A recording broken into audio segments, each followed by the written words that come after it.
Alright, so in this video for Unit 4, Test 1, Review, Analytic Trigonometry, we're going to look at question 7. And so I'm going to start with question 7a, and what we want to do is we want to solve the equations, and we're going to limit our answers to values between 0 and 2 pi. So we want to make sure our answers are in radians. So what we're going to do to solve the equation is we're going to use identities to make things match.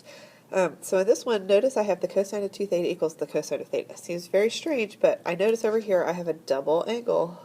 So what I'm going to do is I'm going to use my double angle identity to rewrite the left-hand side. So the double angle identity, I have three options for cosine. I could do either cosine squared minus sine squared. I can do 2 cosine squared theta minus 1, or I could do 1 minus sine squared theta. What I'm going to choose is the one that is all in cosine so that I can simply solve my equation using only cosines. Okay, so I'm going to replace cosine of 2 theta with 2 cosine squared theta minus 1 equals cosine theta. So now I notice I have a quadratic term on the left, so in order to be able to factor my quadratic, I have to get everything to the left-hand side. So once I have each term on the left-hand side, I did that by subtracting cosine theta over to the left. I notice I have a quadratic with 3 terms, and to make it easier, what I can do now is I can rewrite this in algebraic form. You don't have to, but you can. So that would become 2x squared minus x minus 1. So now I want to factor it, so remember your factoring rules. I'm going to have a 2x and an x, and then I need to try to get a minus 1 on the right and a minus 1 in the middle. So to make that happen, I have to have a negative 2, and then I'm going to add 1. Okay, so that's my factors. So if I set each factor equal to 0, I'm going to get x equals negative 1/2. And from the second factor, I get x equals positive 1. So now, once I've solved for x, I'm going to put the cosine or the trig back in. So I want to find on my unit circle, when does cosine theta equal negative 1/2, and when does cosine theta equal a positive 1. So I could have potentially up to 4 answers. Unless I'm on an axis, then could only have one answer.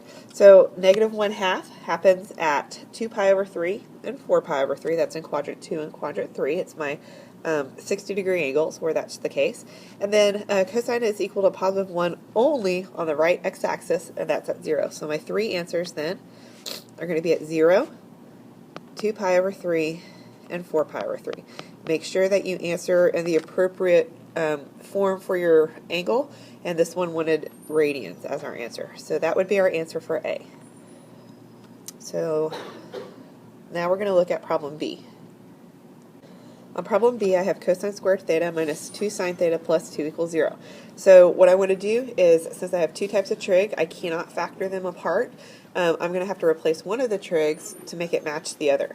So since I have a square in my equation, that indicates to me that I need to use a Pythagorean identity. And so the identity I'm going to use is our first identity rewritten, so it's going to be cosine squared equals 1 minus sine squared theta.